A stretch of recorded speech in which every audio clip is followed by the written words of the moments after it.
শ্রমিকরা আন্দোলনে নেমেছে, আমরা প্রথমেই ষড়যন্ত্র খুঁজতে থাকি।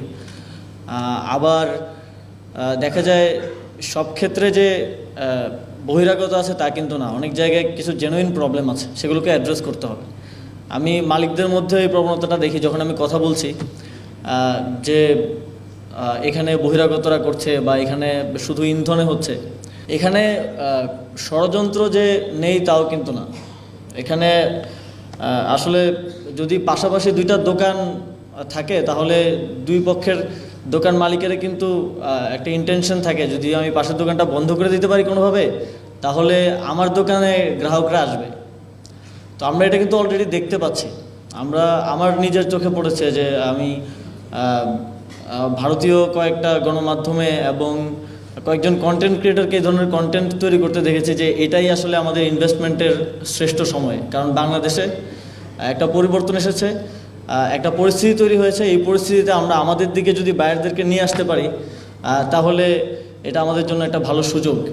এখন আমাদেরকে ডিসিশন নিতে হবে যে আমরা এই সুযোগটা তাদেরকে দেবো কিনা। যদি আমাদের ইন্ডাস্ট্রি না থাকে তাহলে শ্রমিকেরও প্রয়োজন নেই, মালিকেরও প্রয়োজন নেই, আমারও প্রয়োজন নেই, আমাদের কারোই কিন্তু অবস্থান থাকবে না। এবং আমি মনে করি যে একটা বিষয় আমি শ্রমিক নেতৃবৃন্দ থেকে বারবার শুনেছি যে মালিক পক্ষ শ্রমিকদের সাথে কিছু কিছু জায়গায় যেই রেগুলার একটা যোগাযোগ, রেগুলার তাদের সাথে বসা, যে একটা মিটিং করা, যে তাদের সমস্যাগুলোকে রেগুলারলি যে অ্যাড্রেস করা, সেটা করা হয় না। সেটা যখন না করা হয়, যে পুঞ্জীভূত একটা ক্ষোভ শ্রমিকদের মধ্যে তৈরি হয়, সেটার বহিঃপ্রকাশ কিন্তু দেখা যায় যখন একটা কারখানা থেকে শ্রমিকরা নামে পাশের কারখানা থেকেও নেমে চলে আসে। সবার মধ্যে একটা রিকারিং এফেক্ট দেখা যায়। তো সেজন্য আমি আহ্বান জানাবো যে আপনারা শ্রমিকদের সাথে রেগুলার বেসিসে বিভিন্ন ফোরামে বসবেন, তাদের দাবিগুলো শোনার চেষ্টা করবেন, যেটা আপনাদের পক্ষে সম্ভব হয়, যেটা শ্রম আইনের মধ্য থেকে আপনারা করতে পারেন, সেই দাবিগুলো আপনারা মেনে নেবেন, যাতে করে এই পুঞ্জীভূত ক্ষোভটা বৃদ্ধি না হয়।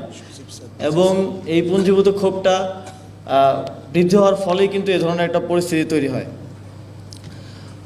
একটা দাবি এসেছে এবং 2023 সালে এটা আশ্বাসও দেওয়া হয়েছিল যে রেশনিং ব্যবস্থাটা সরকারের পক্ষ থেকে করার। আমরা ইতিমধ্যেই টিসিবির সাথে কথা বলছি।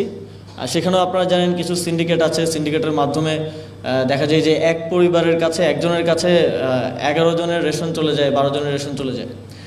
তো আমরা টিসিবির সাথে কথা বলছি কিভাবে যেই শ্রমিকদের যেই এরিয়াগুলো আছে যেখানে তারা থাকে সেখানে টিসিবির কার্যক্রম বৃদ্ধি করা যায় এবং কার্ড করে দিয়ে রেশনিংয়ের ব্যবস্থা করা যায়। এই বিষয়ে আমরা ইতিমধ্যে উদ্যোগ নিয়েছি এবং আমাদের কার্যক্রম চলমান আছে।